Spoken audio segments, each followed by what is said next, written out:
Okay, so good afternoon, everybody. We are going to start this session on local and national experiences to promote research integrity. So that's basically the idea of the entire work Congress is to hear about, to share about practices and about situations in local context, each of your local contexts.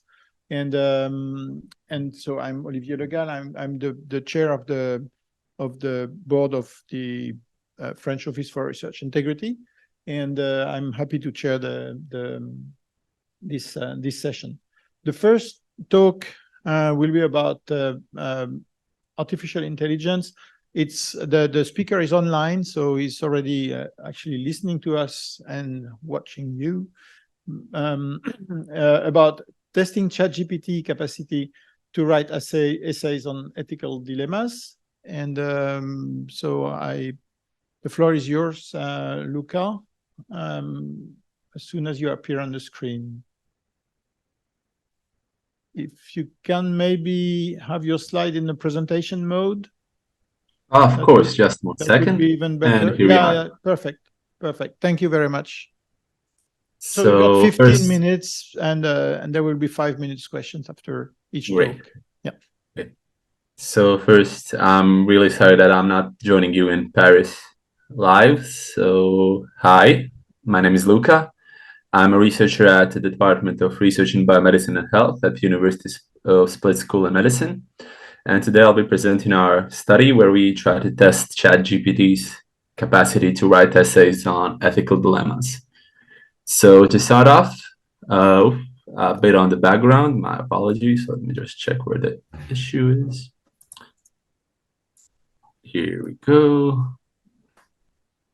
Okay, so I have no conflicts of interest, and so neither do any of the authors. This study, however, was partially funded by the Croatian Science Foundation, and that's more or less it. The funder had no role in the design of this study or its execution or the analysis. So a bit of the background.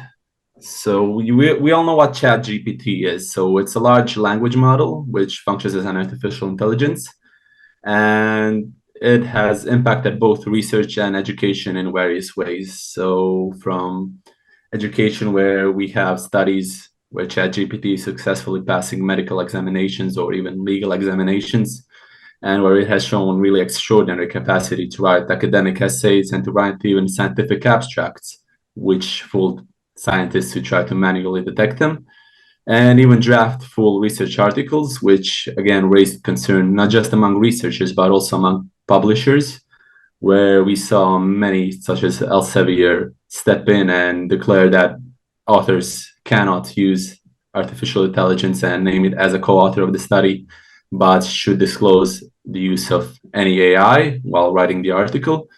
But this has also impacted education professionals, where we see a worry about, among other things, not just passing tests and using ChatGPT to pass tests or write some kind of task for any curricula, either at primary, high school, or faculty levels, but also to write essays. And there are quite a few now articles online, either in scientific journals or just in regular media outlets, speaking about the death of the college essay as such. So hearing all these discussions, we kind of wanted to test ChatGPT's capacity to actually write such academic essays. And that was the aim of our study. At the University of Split School of Medicine, we had students there who wrote and generally write a reflection on an ethical, moral, professional dilemma they faced during their studies at the School of Medicine. And we tried to test ChatGPT in writing the same essays on the same topic.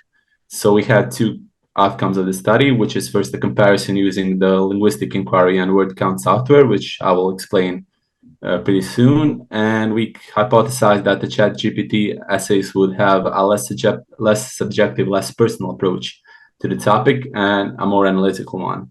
So we differentiated here between the standard academic essays, which are supposed to reflect on a certain topic with references and with a more structured format, and these essays, which are just the students' reflections on a professional and ethical dilemma they had.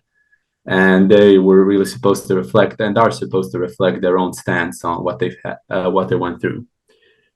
So this is a general flowchart of our study.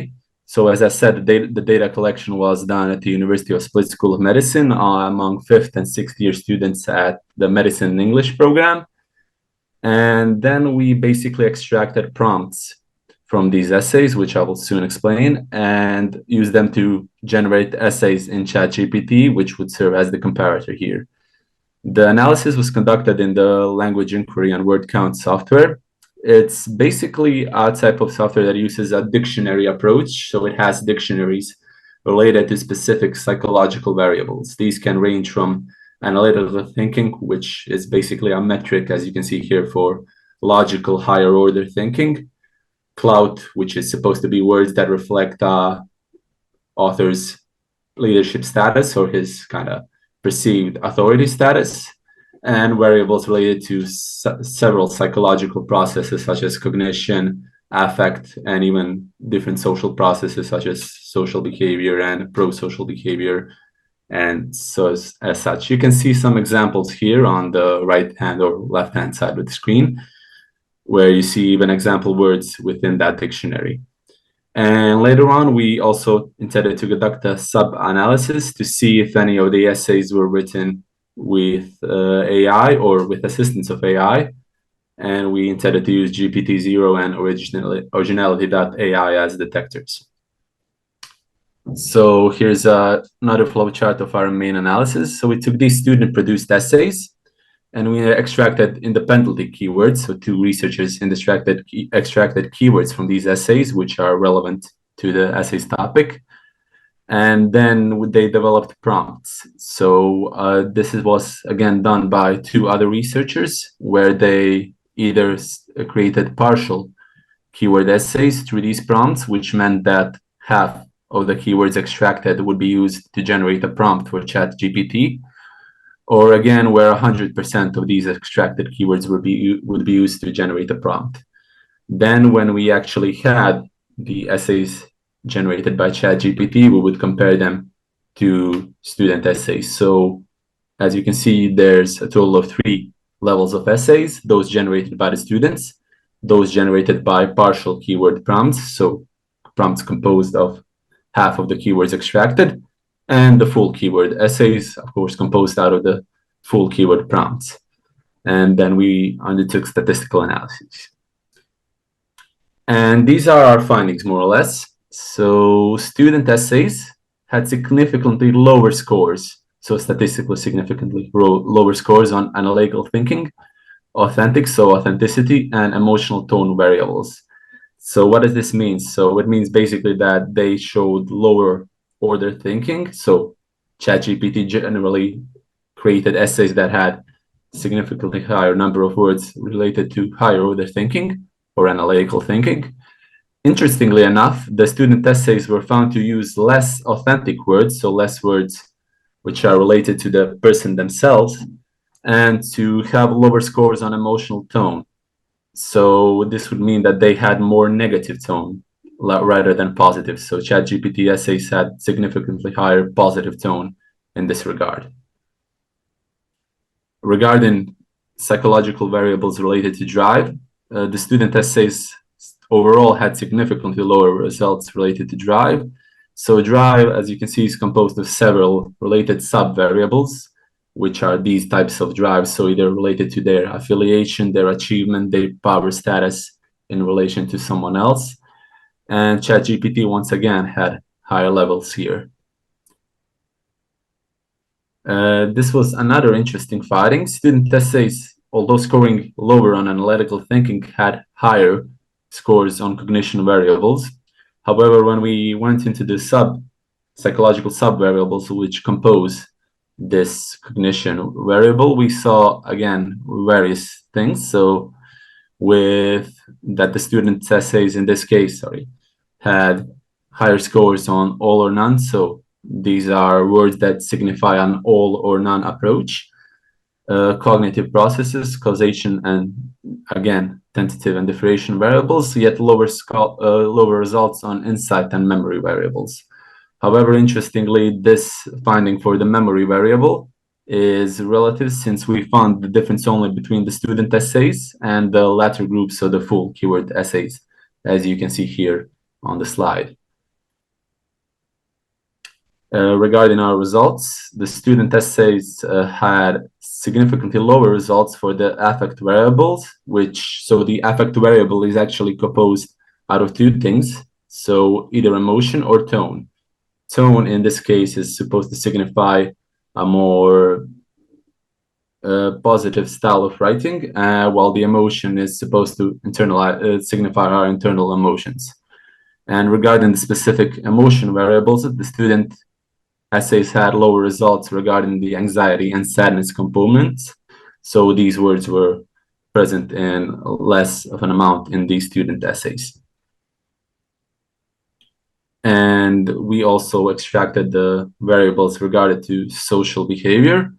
So while we had no actual difference, statistically significant one at least, in the social processes between the three types of essays, the student essays, when we analyzed the sub-variables, had lower results regarding moralization or pro-social behavior or in social behavior. This would basically indicate that the GPT essays tended to take a stance on moral issues more frequently than the students did. So the students kind of acted as independent observers in that regard, while ChatGPT was more definitive and suggested specific actions related to morally dubious situation. And these will be our future steps, as I said. So something very interesting that we found as we started generating these essays is that there was, in some cases, quite a similarity between the actual ChatGPT generated ones and the actual student ones.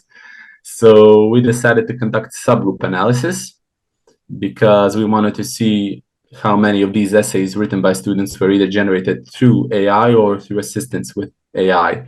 So what we will do from here on out is to actually take these student essays and take them through the GPT-0 detection software and the Originality AI detection software. And we will set a threshold. The issue here is that this is really a bit dubious because we have no specific threshold in previous research articles, because as you can assume, there are none for now, and we will probably set an arbitrary threshold between the two detection softwares and then categorize the student essays as either written originally by students or written with assistance or fully by AI, and then conduct a comparison between these groups. We here wrote about that this threshold will likely be at least 50%, but this is still up for discussion between the research team. And that's more or less it for the subgroup analysis. And of course, as with any study, ours has some limitations. The first being the small sample size. We collected a total of 48 student essays on these ethical dilemmas. And this was basically more or less, I think 70 or 75%, something along those lines, of the total students enrolled in the course. So that's at that point the best we could do. Again, we conducted no analysis of context and content. So this is just really raw scores regarding the actual words and their psychological or social aspects. And future studies should perhaps conduct something similar and try to look at conduct a qualitative analysis or maybe an automated qualitative analysis of the actual content, which would reveal, again, deeper insight. Another limitation is something that we even might address in the future. So we used only one AI tool. This we should discuss with our co-authors, and we'll be discussing if we will take other AIs such as Bard, for example, to try and see its capacity and how it would differentiate between how it would differ from the student essays and the ChatGPT generated ones. Again, we're also limited by the current research on the AI detectors. So as I said previously, we are not sure about the specific threshold that we should set to categorize the actual student essays as being AI written or not. So there is no research on these AI detectors. There is no research as of yet on their actual capacity to detect. as AI written text, and the results you generally see online are variable. And not all of our students were native English speakers, so this might also partially account for the difference in the essays. However, this is likely to be irrelevant simply because the software actually looks at the core components or the lemmas of the actual words and is not really susceptible to linguistic differences and the linguistic analysis, linguistic ability of the actual authors. So to conclude, we did find that ChatGPT can produce really convincing introspective essays on ethical dilemmas and real life scenarios, but however, there still are quite a few systematic differences between them regarding the writing styles and the psychological and social aspects of these essays. As we have highlighted previously, for example, the affect variable, ChatGPT, and this was observed both from our researchers as some kind of, let's say, qualitative component, or although we did not conduct a qualitative analysis, we kind of observed that these essays written by ChatGPT tended to provide a much more positive, idealistic response. To kind of give you a brief summary of what would that mean, a student would comment on, for example, a nurse or a doctor not conducting some procedure as per guidelines, but would not act upon it in any way. ChatGPT, on the other hand, would provide a much more positive outcome and say, for example, I talked with the nurses and I convinced them that they should correct this, and they did in the future, and so on. So this is probably a very interesting finding. Again, ChatGPT produced essays which were focused much more on analytical thinking. And for example, one of our variables that we did analyze is also the use of big words. So words that are longer than 12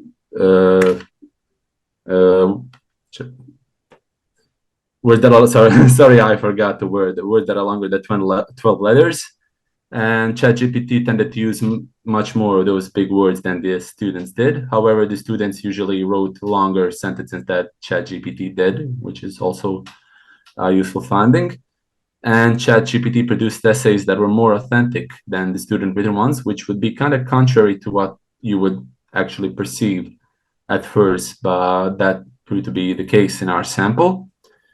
And future studies should extend this type of research into other populations, so see the prevalence perhaps of these essays and their use among high school students or among different type of essays. Currently, there is no empirical research on academic essays, just anecdotes and case studies, which are not really deep analysis as such.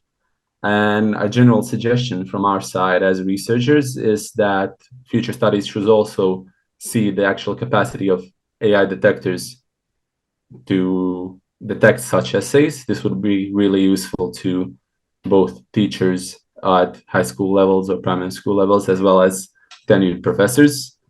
And we should also in the future see the capacity of ChatGPT to use, for example, and write moral dilemmas. So, for example, we have many cases where we want to teach our students, especially in medical school, and face them with dilemmas or ethical situations which they might encounter later on in their studies, in clinical rotations, or in practice later on when they become medical professionals. And we could perhaps see ChatGPT's capacities to generate such situations for them to discuss on courses related to ethics at faculties. And that's more or less it. Here are some useful references which are present in the, I think, version I sent over to the ENRIO team, and I will send this updated version as well. Some minor changes were done. And I would like to thank both you for listening to my presentation and all my study co-authors who really helped conducting the study with the statistical analysis and interpretation, and hopefully with the publication in a journal later on. And that's it from me. I am open to any and all questions. Thank you. Thank you very much, and nice work. Do you have any questions in the audience or online? If you have questions online, you must digitally raise your hand, and it's going to be detected and the questions are going to come here. Do you have any question? Maybe if, yeah. Thanks. Hi, Luka. I'm Veikko IKONEN from Technical Research Center of Finland. So it seems that the AI essays are better, so they score even better. So that would probably attract students to use AI. But I think that is your ultimate goal or target here to really identify those essays that are utilizing or are based on AI tools? Or okay, yeah. So when do you think that it's in that state that you can really evidently do that? And how do you think that the students react on that? I'm not sure about this state because, as I said, there's currently no empirical research on the ability of actually commercially available detectors to positively check these essays. There's several reasons for that. One is that students would likely also alter the ChatGPT or Bard or any other AI produced essay before submitting them. Hopefully, I think that's something they are very keen on doing. At least that's a logical approach that anyone would take, because otherwise they could be very easily detected. Furthermore, there is also an issue in this determining what actually is written by AI. So something that we all use in writing any text basically is something like Instatext or Grammarly, which is again AI assisted or fully AI based technology. That's something that we use on a daily basis, and that's something that 99 I guarantee that most authors won't disclose that they use such software in writing. But then again, it is AI. So we have to first really see what we'll categorize as an AI essay before even approaching such detectors and categorizing them as either good or bad. I think that there is no research currently, at least that I know, published on that topic or ongoing, and that might take a while. Thank you. Any, yeah. Christine. Hi, Luka. My name is Katrin from Germany. You said, if I understood you correctly, that the ChatGPT written essay scored as more authentic. And I wonder if you could give an example of what that actually means. So let me just find the slide.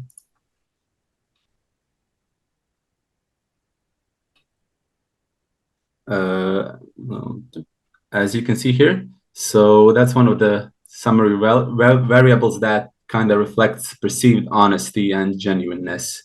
So higher numbers, so a higher score, and that would be associated with a more honest, more personal, more disclosing text, while a lower number might suggest a more guarded approach, which is kind of distant from discourse as such.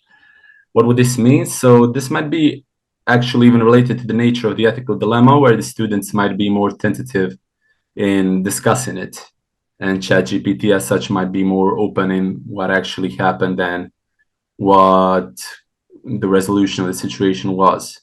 Again, this is just the raw emotional tone. This would be probably revealed more in any contextual analysis as such. We are considering that we might do such contextual analysis prior to the publication of the manuscript and see if we can kind of explore this in a more qualitative analysis. Thank you.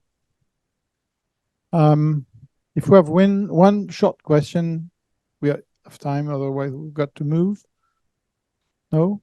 So we are moving to the next speaker, who is going to be Hallvard Fossheim from the University of Bergen. Hallvard, the floor is yours.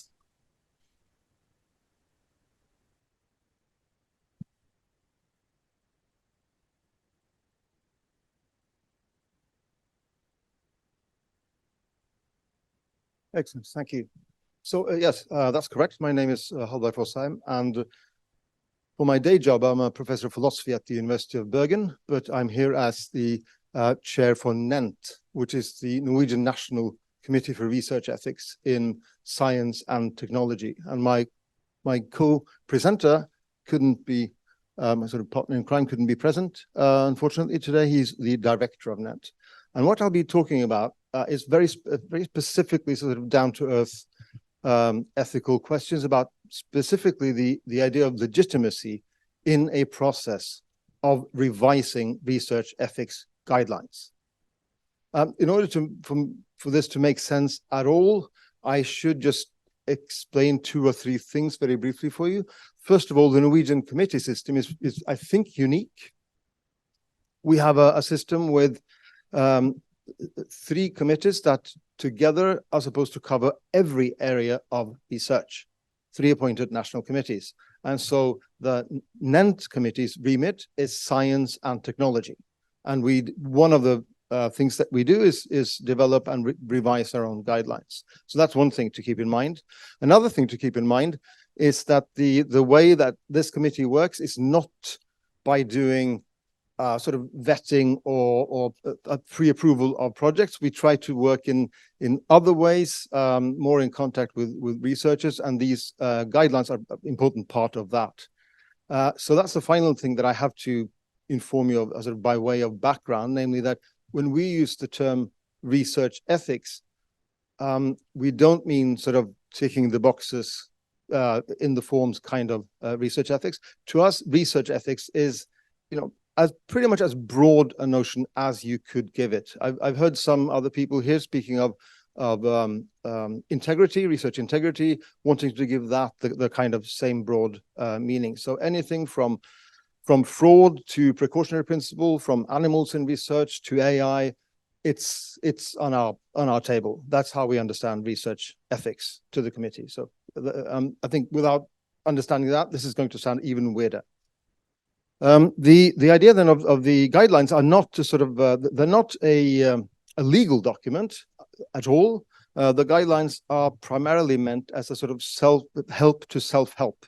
So the idea is that you have some kind of issue, then this should be a short, succinct, and helpful text that could help you articulate the issue and hopefully find a viable solution to your issue. What we've done then for this talk is sort of crystallize the one specific aspect of working out such guidelines, namely the question of legitimacy. That's a fairly complex notion. One part of it, one dimension of legitimacy is well known, and that's the legal one. It's legitimate if it's following the laws and rules and regulations. That we do. There is actually a separate law instigating and basing the whole committee system. But legitimacy is so much more. First of all, there's understandability. For this kind of guidelines, you need for your recipients to be able to understand what you're talking about. Otherwise, you have no legitimacy at all. So we need to make sure that we speak in such a way that it's understandable primarily to the researchers, because they are our main audience, but really just anyone, any worried citizen should be able to consult these in order to get help with finding out about research ethics. Secondly, and I think it's well worth distinguishing these two, you have recognizability. And with this, I mean more things having to do with values, that you can also sort of acknowledge that these principles, these basic thoughts, yeah, they make sense. That's sort of the kind of stuff that makes sense to us as human beings, basic values. And in addition to that, and irreducible to all the others, is some kind of idea of ownership that ideally should be part of the product. That is not just something that corresponds to things that you think sound like they may make sense, but you actually kind of feel that it's partly yours. So now this is still a bit sort of hoity-toity, sort of abstract notions flowing around. But what I'm going to do now is to take this down to the ground level and try to spell out in terms of what we've called design choices, what this means for the actual work of revising this kind of guidelines set. And I've broken down this into four aspects. First, there's a committee, then there's a document, then there's the dialogue inside the committee, and then there's the dialogue outside the committee with the society at large. First of all, when it comes to the committee, an important fact there, of course, is that it's publicly appointed. So you're on the committee as a public appointment, and that provides quite a bit of legitimacy, but also a lot hinges on the composition of the committee. You need, for this committee to work, you need ideally every relevant area of expertise covered, more or less. That's the ideal. Also, of course, there are issues like balance in gender. There is such a thing as having the main institutions represented. There is, well, Norway is a very geographically long and narrow country, so it's actually quite important to think sort of local north-south kind of dimension. That makes sense as well. And of course, other divides, like the divide between the sort of old-fashioned university sector and the sectors doing research on another basis, like institute research. And so you can imagine putting together a committee like this. A lot hinges on sort of everyone pulling and doing their part. Further, when it comes to the document, I think one crucial thing is that it needs to be pretty short and succinct. And here that means, you know, it's this kind of little thing, 17 pretty small pages, should cover everything. Also, it needs to be structured in such a way for its legitimacy that you can find stuff without reading it like a novel, because no one does that with guidelines. If they're more than one page, you just don't do that unless you're a crazily conscientious PhD student. You just don't. You're going to look for your thing. So the document needs to be very clear and open in structure so that you can find your thing. You need to be able to search for your term, the term that you think is important, and you should be able to find your topic right then and there. There's also stuff like the modes of normativity, to be very clear on the difference between can and should and must. Those kinds of things, not be sloppy with those. Is crucial. And then there's this weighing, the balancing act of educating the reader enough to provide some kind of background and a contextualization of the main points, but at the same time, of course, keeping the text to a minimum. And this is a real challenge, because you have to sort of make sense primarily to researchers, but also to non-experts. That's otherwise, I think a lot of research ethics in this sense loses its legitimacy. If it doesn't make sense to the citizenry, it just doesn't quite work as ethics in this specific sense. Then there are one final thing that I want to mention when it comes to the document, has to do with the importance of continuity. So this is the second revision that we're doing. The first set came out in 2007. There was a revision in 2015, and now we're doing a second revision. And so we need to fix things, we need to update things, but at the same time, we need to make sure that mainly there's continuity. As already Aristotle noted, if you have some kind of authority and it keeps shifting around so that you don't know what you'll find there next time, no one is going to trust it, no one is going to recognize it, and no one is going, in the end, to use it. So you need to hold on to what's good enough. Often that means keeping stuff, even though you think you see a way of making it even better, it's often not worth it. So there's a sort of conservatism in the very notion of legitimacy for this kind of document. Furthermore, there's the dialogical interaction in the committee meetings, and that's kind of a tricky psychological thing too, because it doesn't matter if you have the most perfectly harmonized composed committee if 2 or 3 of the members just slink into the background and just remain quiet for part of the discussion. So most of the time we do the discussions fairly open and loose, but now and then I just have to stop everything and just say that now we do a full round and everyone needs to have a statement on this sentence that we're discussing now to make sure that the whole committee is on board, or that we know that there's a problem if there is a problem. Much better to get it at that stage, even though it costs a few work hours.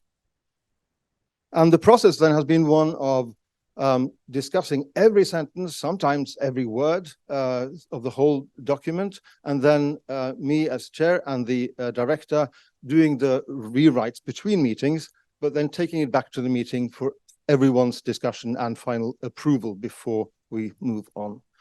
So it's quite a time-tiring process, but I think it does make quite a bit of difference for the results.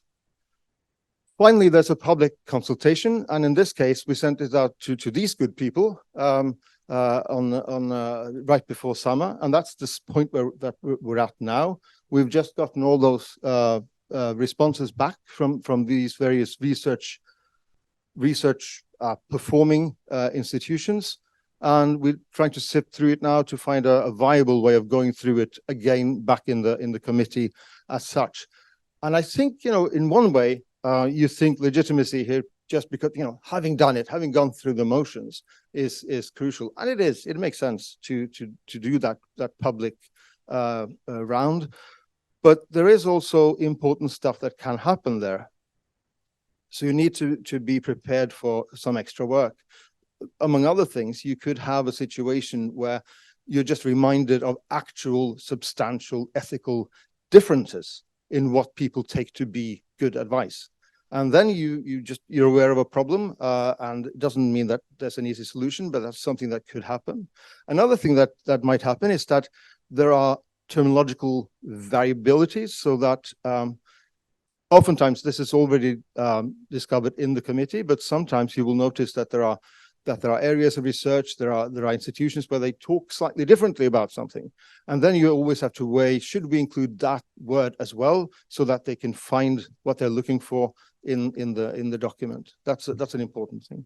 And finally, last but not least, sometimes when you get responses back, just as at conferences, you really feel pretty sure that the person who was put on post to pen the response just didn't really know what they were talking about. Either it was very late in the day for them, or perhaps they weren't very clever or something like that. And that's how you feel, but that doesn't really matter, because if the sense is that someone has managed to misunderstand the wording of the document, then that's all on us. It means that we need to write things even more sort of open, even more obvious and clear. Because those kinds of ambiguities and misunderstandings are just sort of the last thing that you need in that kind of process. So what I've done now, very briefly reiterating, I've gone into the very concrete nitty-gritty process of revising a set of guidelines for the Norwegian Committee for Science and Technology. I've singled out the idea of legitimacy, and I've tried to bring that down to the sort of concrete floor of making choices, design choices. Thank you.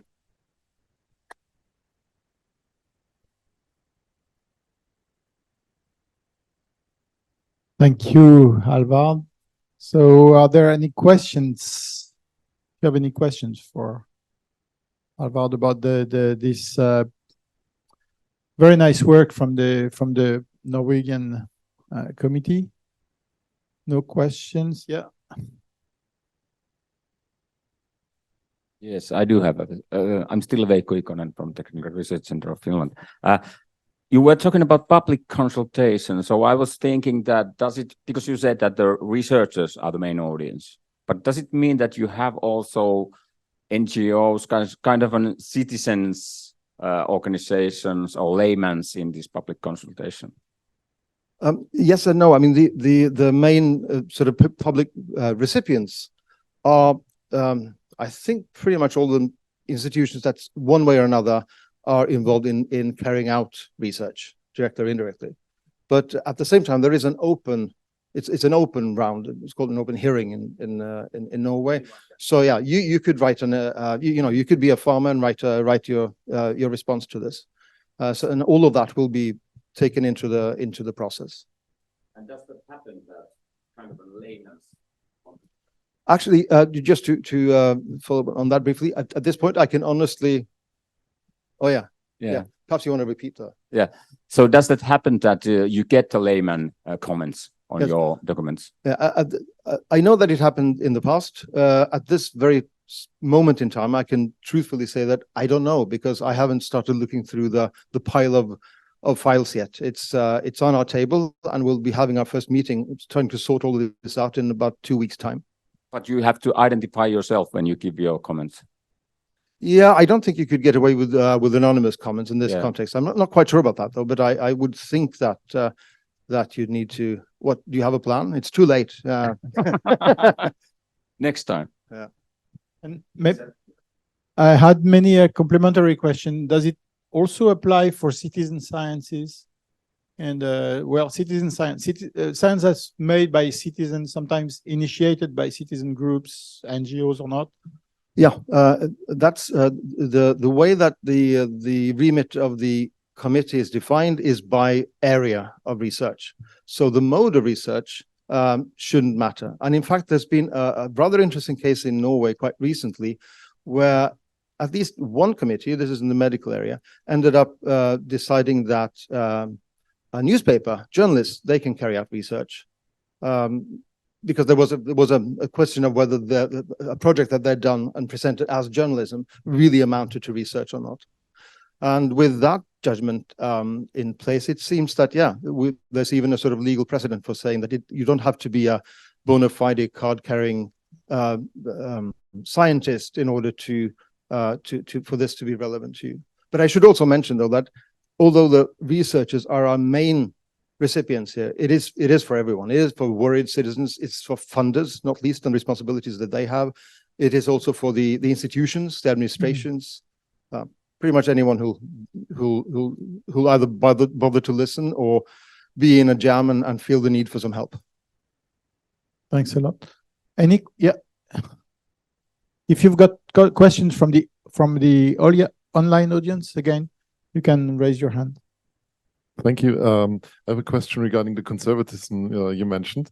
I see the point that it's necessary for having the continuity and it's necessary for trust.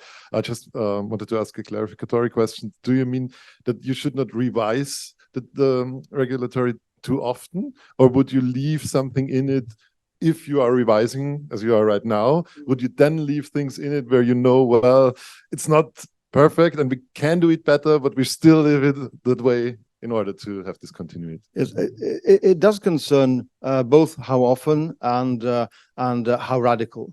And when it comes to how often, it seems like, every 5 or 10 years, a change is needed, partly because of new ways of talking about things, partly because realities have changed.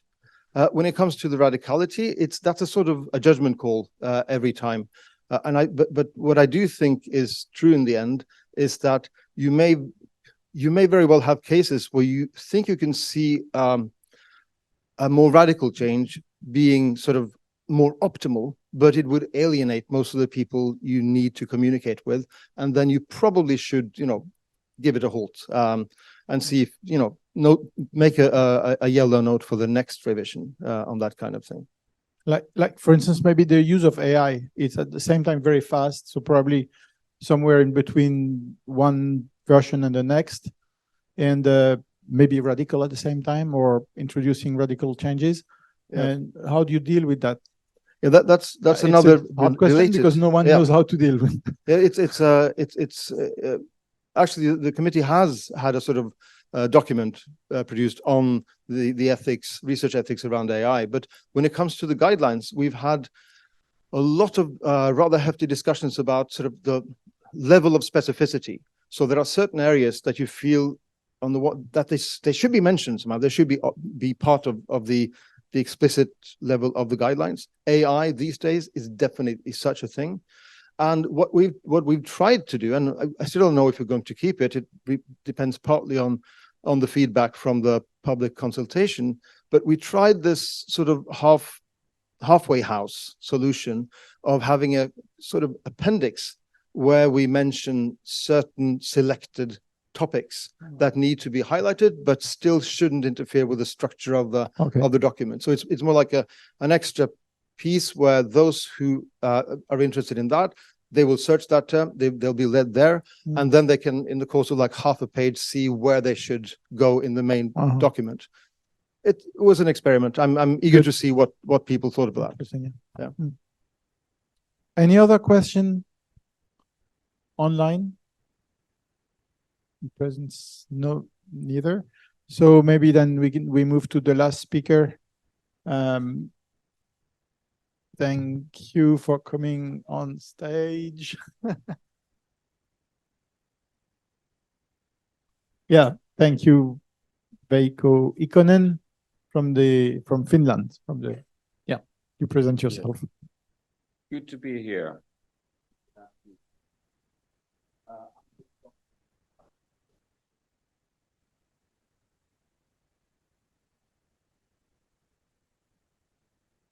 Is it on? Yes. Okay, good.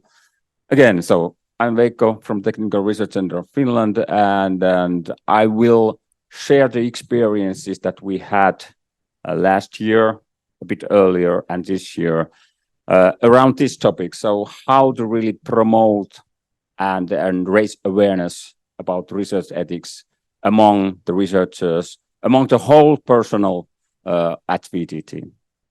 So here we go. Some facts about the VTT. So we are one of the biggest research institutes in the Nordic countries.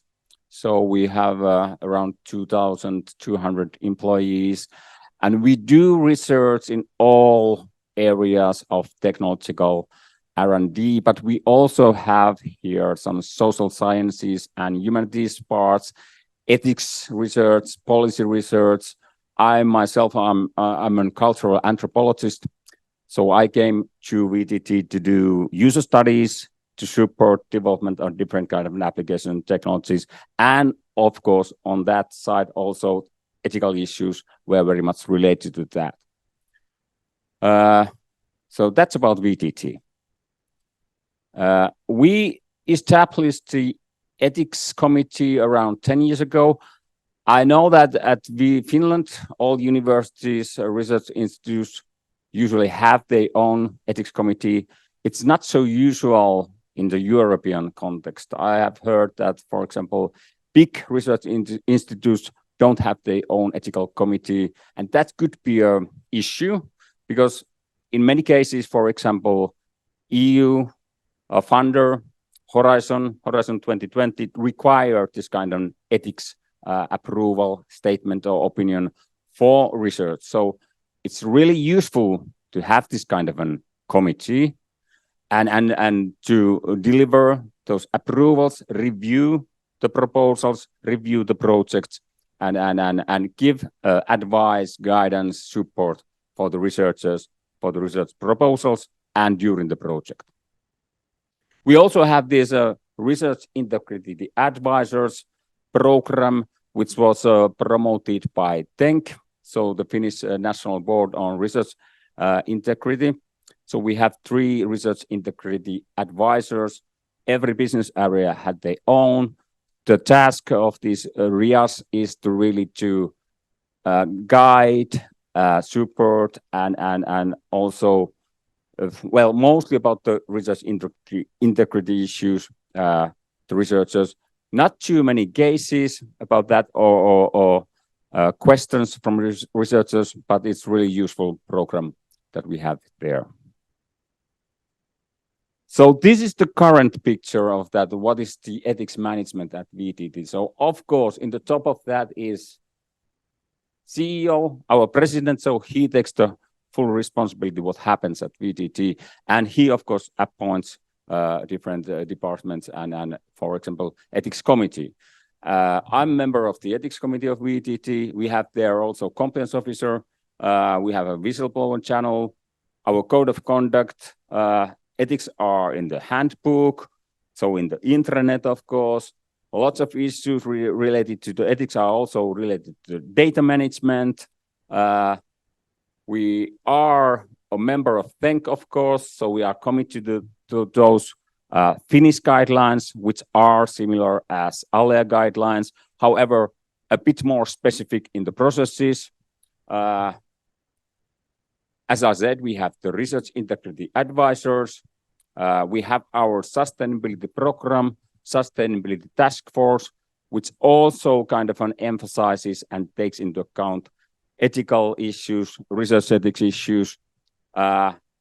We have our customer feedback channel, which also asks about from our customers that how they feel that VTT is ethical actor, how we take into account research ethics in our work.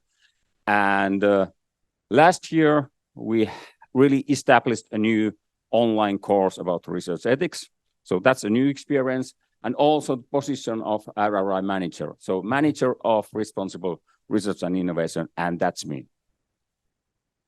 So that's the current situation. But like I said, what was done last year, kind of an updated measures, updated actions, was really this manager position. So manager position is really to support organizations, researchers, projects on research ethics from proposal planning till the end of the project. But also I act as an ethics manager advisor in several EU projects that VTT is coordinating. And as I said, also in several committees. Also Tampere Regional Committee, Ethics Committee on Humanities and Social Sciences. So we did this OpenNet course. I will share some experiences on that and then about the workshops. So that's the most important actions we did. But we also integrated sustainability development goals screening to the project proposal phase.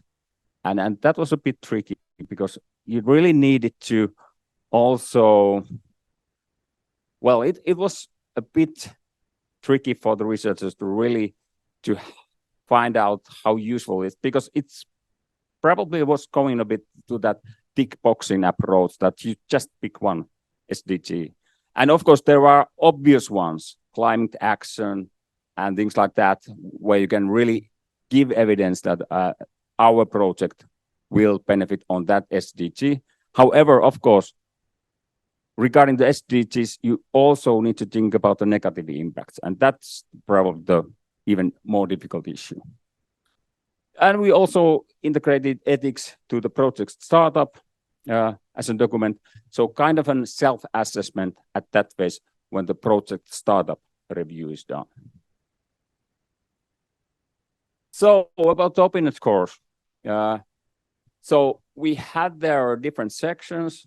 So what is ethics, research integrity, and good research practice? So basically the same ALEA, Finnish HTK guidelines repeated. What is misconduct and fraud? What can be the consequences? And what was especially find out is a bit challenging at VTT for the researchers was about the writing and publishing. So we had a separate section on that. To really to confirm that all the researchers has done it.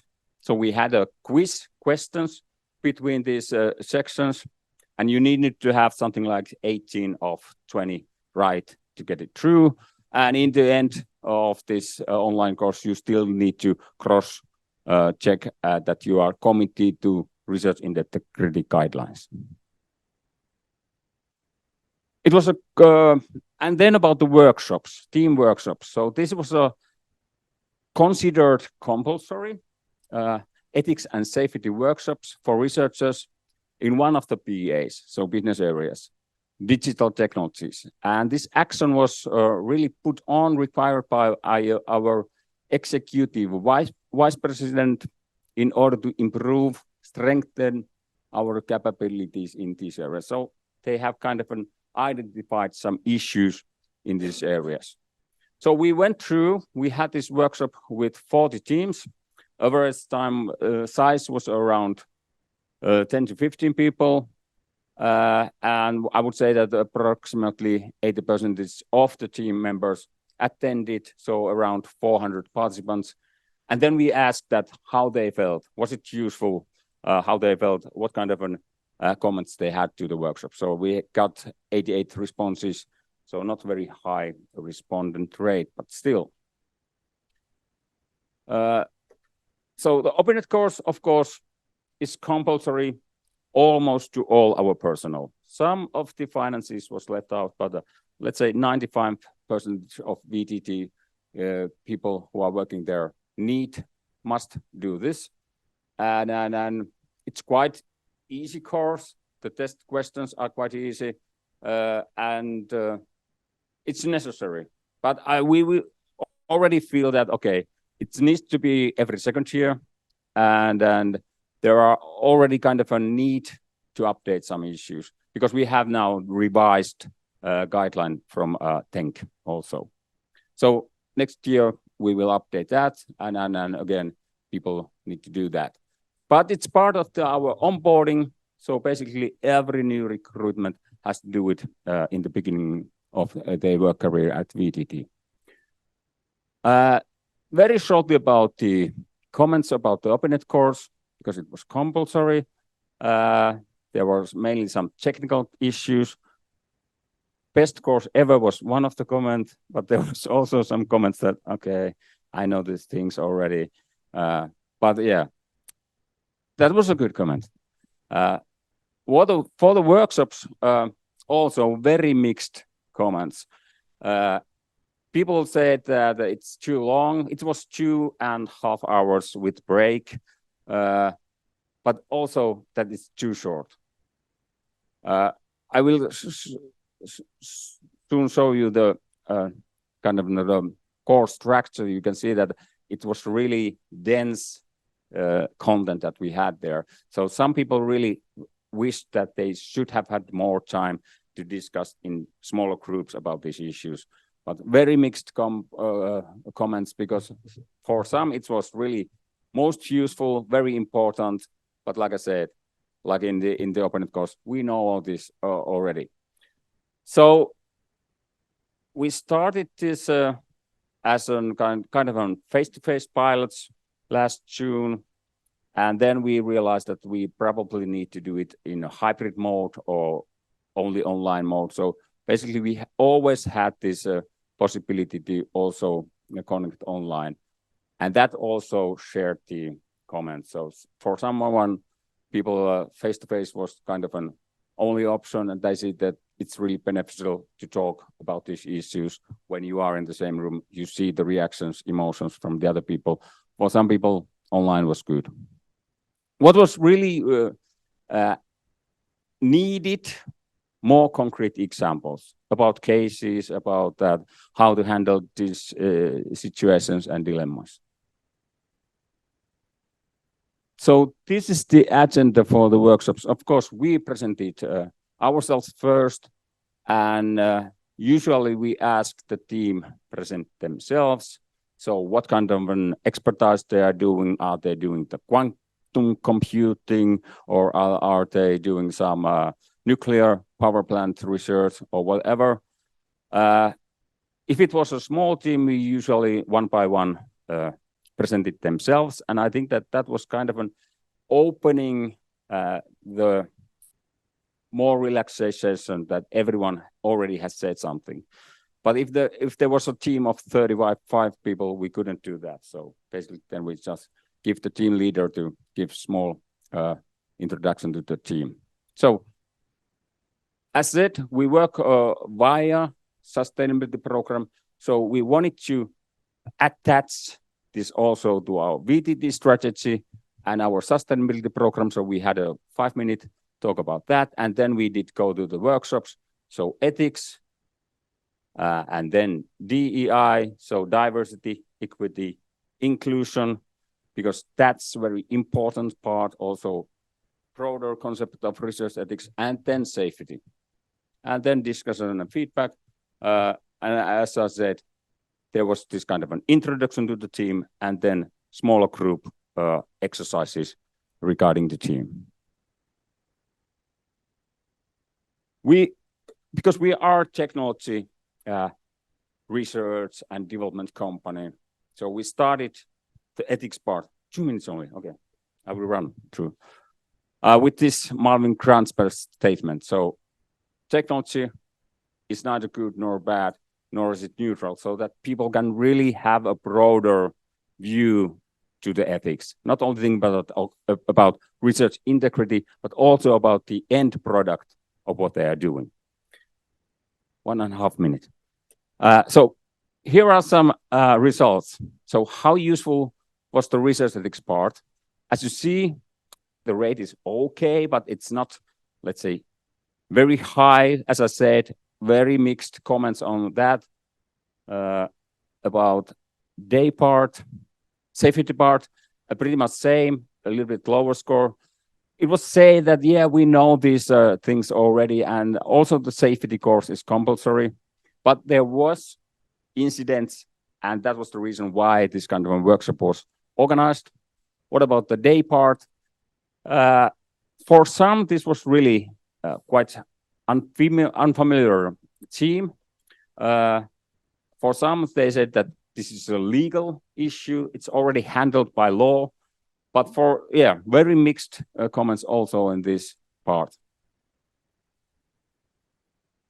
Okay, but then you are probably interested about that, what we discussed about that, what are the main issues that these researchers in research teams find that they are challenging or critical. So dual use was one of the, almost every team was mentioning dual use issues. So how do you take into account those issues?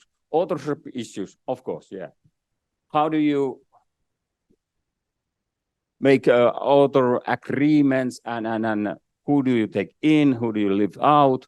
Lots of issues are related to this. Collaboration with so-called risk countries or companies. That was a kind of a new thing, and we have a tool for that also. Talks about China, of course, because of the Ukraine war, Russia. Global South ethical issues. If you do research beyond Europe, you have a bit, let's say, more challenges also from an ethical sense. Data management, self-testing, plagiarism, open science, selection of right, meaning all results, and selection of data sets and data ethics. Even the working time for right project number was discussed. Sustainability issues, pretty much that is the work that we are doing sustainable from environmental, but also from other perspectives, respect of colleagues, privacy issues, ethical review, poor research planning, predatory journals, AI ethics, as we heard. Well, that's a really topical issue. And yeah, transparency. I'm almost in the end, I think so. Yes. So I think that the exercise and the experience was really good. And now we are going to the other business area. So this fall, we are going to the colors of carbon, something like that. I don't remember the action. But lots of doing with the climate action and things like that. We are modifying our process in that sense that we don't do every team one by one. We are collecting, let's say, 5 to 10 teams together for the face-to-face workshop, because it's really time, it takes a really much time if we go one by one team. We will include ethical issues to our internet help portal, so you will get guidance to the ethical review. You can ask any kind of an ethical issues in that help portal. The questions come to our ethics committee, to me separately. So awareness raising and support still needed. As I mentioned, updated open course next year, and that will also is pretty much that when we will have a new intranet next year, that how we really design it in that way that researchers find the right information. Because now it seems that from intranet, it's quite challenging to find, for example, the ethics section. So this is the conclusion. Support tools and reminders are needed. Also comment by researchers and wished for. Thank you very much. Kiitos. Thank you. Merci. Thank you very much for your talk and for your work in at the VTT. Any questions from in the audience for Veikko?